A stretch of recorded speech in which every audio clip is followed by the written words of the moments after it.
She actually ends up being one of his first victims, or his behind's first victims. His butt takes revenge. His butt kills her. Now we've given away a very important plot point, but just like many men fantasize about killing their wives, you know, his butt does his dirty work. Well, because the next scene is basically all the aftermath. Police coming to the door and what... That is correct, yes. He's done the damage, or his body part has done the damage. Well, we got to let them know that what happens before the butt goes crazy and just, you know, breaks away and becomes this big thing, it still stays small. And it goes away, does whatever crime it needs to commit, kills people that have wronged him, and then returns the next day, leaving a little fecal trail that leads right to his door. That's disgusting. You know, let's hear it from the ass's point of view. I'm sure it's just, but it's a cute, and it's funny. Somebody once said when I told them the story, I said, starts out cute and small, and then it gets big. And she said, you know, that's what happened to me. So, you know, that's what happens when. You know. Yeah, many women know that. Yes, I know. So. Well, the two detectives come to the door in the next scene, and one of them thinks she's Jodie Foster. Yes, yes. And she's a comedian, too. She has to be a comedian. Yes, she is. She is so talented. Jean Black is her name. Jean Black, yes. Where did you find her? Jean Black, strangely enough, I went to a comedy showcase where Danny Leone was performing. Excuse me, my watch just made a noise. Anyway, Danny Leone was performing, and she said, you know, come see me at the show, and I did. And Jean was performing there as well. And Jean did this kind of Jodie Foster-esque character. And in the script, her character wasn't Jodie Foster type. She was just a detective. There were two detectives. And I wrote it in based on seeing that performance. I said, you know, let's make this character so traumatized that she thinks she's Jodie Foster. So a lot of that evolved because of Jean. But I don't see how, that makes the part. Well, yeah, I mean, it would have been a different part. I'm Agent Sterling. No, I'm Agent Well, no, that Coppola. was all written in because of her. But it's like the guy in New York. If he didn't have that Boris Karloff or Bela Lugosi character, that was a different part initially in the script. A lot of these things, when you do these kind of movies, they evolve based on the personalities of the people that are in them. And Jean's character just screamed. Well, we're going to see her right now. Oh, goody. This is the next scene. Jean. She's going to display her Jodie Foster. We'd like to get a DNA sample from you. From me? Wait a minute. When I said I'd kill him, I didn't mean it. I swear. I know that. It's just a formality. In murder cases, the spouse is always checked out. I assure you, it's just routine. We need some of your bodily fluids. Would you mind peeing in a cup for us? I just took a pee. Really? Okay, then you can beat off for us, sir, if you like. Any body fluid will do. Wait a minute. If you think I'm gonna... These will help you do your business, just in case you don't have the imagination. You'll find a healthy selection of fetishes. Wait just a goddamn minute here. A minute would be expected, sir. We're willing to wait up to 3. Oh, and, you can use this for a container if you like.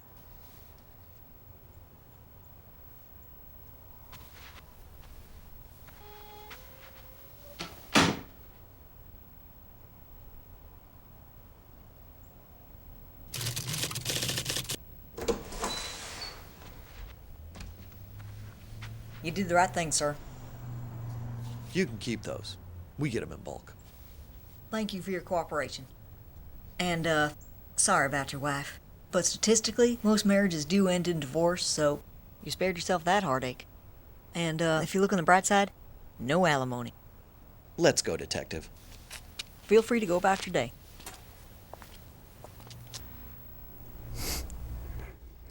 She's so sweet, isn't she? She's talented. She's good. I want to spin off on something else. I want to ask you a little bit about your other projects, because they are just as bizarre and creative as the others, as this one. Tell me a little bit about your other films. Well, which one do you want to hear about? Just, any what's your favorite? My favorite? Oh, it's like saying what's your favorite kid, you know? I mean, each kid is kind of different. Polish Vampire. Which one do you want to talk about? Which one? I'll talk about them all. Cool. They're all my children. You know, some of them are a little smarter than others. Some are a little bit nicer than others. Some come out retarded. Some come out, you know, a little weird. But Polish Vampire was sort of the what's the word I'm looking for? Beginning of it all. That was the first project I really did, and it was my first feature film. We made it for $2,500. It ended up buying me my condo. I mean, nobody expected that movie to do anything. We made it as a showcase. Timing was great. It came around just at the time of home video when it first started coming out, '84, I think. So That one has a soft place in my heart for me. Another one is Curse of the Queer Wolf, which was kind of a spin-off of that. There was a character in Polish Vampire that turns gay when the moon rises. He's a queer wolf character. So that was another little fun one that we did. Nudist Colony of the Dead, that was a musical, comedy, horror, zombie romance, and that's a sweet one too. You know? That's a sweet one. And then we did one a few years ago called Colorblinded, which was about a black girl that turns white. And Danny Leone was the star of that one. And that was kind of fun too. She's done a couple of pictures with you. Danny's done 2 movies for me, and she did. We did Nudist Colony of the Dead live on stage in '94 or '95, and she was in that as well. So yeah, she goes way back. Well, that's great. But so they all have a little place in my heart. You know, like there's a couple of them I'm not too proud of because they were, movies that were made for hire. I was like, I hoard myself out just to be a filmmaker. Well, I said, never again. You got to do what you don't. gotta do. No, you don't got to do what you got. No. No, don't do it. Don't do Okay, it. well, Make live sure and everything learn. you do is proud. Be proud of yourself. Do things that you're always happy with. You know. Well, on that note, we're going to see the next clip of the giant ass. Oh, we get to see the giant ass in its glory. Okay. Yeah, it's grown. This is now grown to Godzilla-like proportions. It is now a And fully. it's swallowing people, Yes, it is. Okay. large people. So here we go.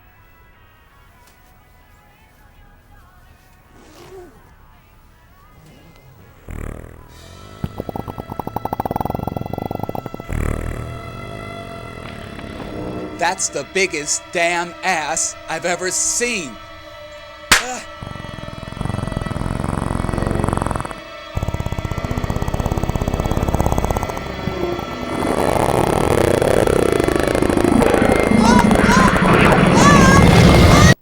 Oh, we didn't get to see her sucked up. No, we didn't. Ah, how sad. But she is sucked up. She's sucked up. She's not killed. She spit back out. Well, so we hear. We didn't want to scare the children, so Well, it ends. Basically, they defeat the ass with the help of. Don't give it all away. No one's going to want to see it. Sorry. All right. They go to Afghanistan or one of these places, and they find a suicide warrior Yes. to basically catapult himself into the ass, and he gives his life. They're having a great time in the control booth over this one. But he gives his life for America, and they basically lure him by saying, well, you've been wanting to get rid of the assholes in America. Here's your chance to take out one big one. And so, yes, I will go. I will do it. And great actor J. Michael Ray plays this he's hilarious. character who I think he's got 10 minutes in the movie, but he makes the film. And when we were casting, he goes, finally, my look is popular. Anyway, but so that's look for it in your local stores. Well, and you kind of create a little bit of a opportunity for a sequel too. I won't say anything about that. I won't do that, though. That was just a joke. Yeah, it ends in a kind of a joke note. Yeah.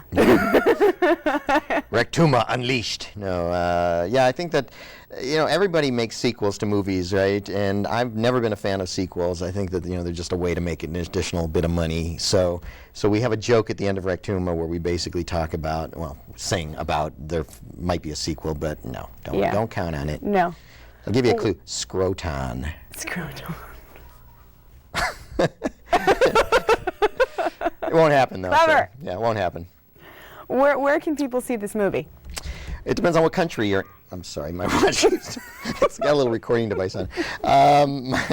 It depends on the country you're in. We just sold it to Japan, Israel. Let's see, the UK. We're still working on a North American deal. That's the important one, and that's I don't know yet. It's like there's all these little bottom feeder companies that are interested in it, but I want to go for the big companies first. Now, I can't see Universal Home Video doing Rectuma, but you never know. So we'll try for them, and then if nothing happens, then we'll go for the smaller companies. We'll keep looking for it. Please do. Funny film. Thank you. Funny film. Definitely creative. Mark, thank you so much for being here. Pleasure. So we'll be looking for it. Rectuma by Mark Piero. Yes. All right. Well, that does it for another edition of Hollywood On Scene. Thanks for watching. Bye-bye.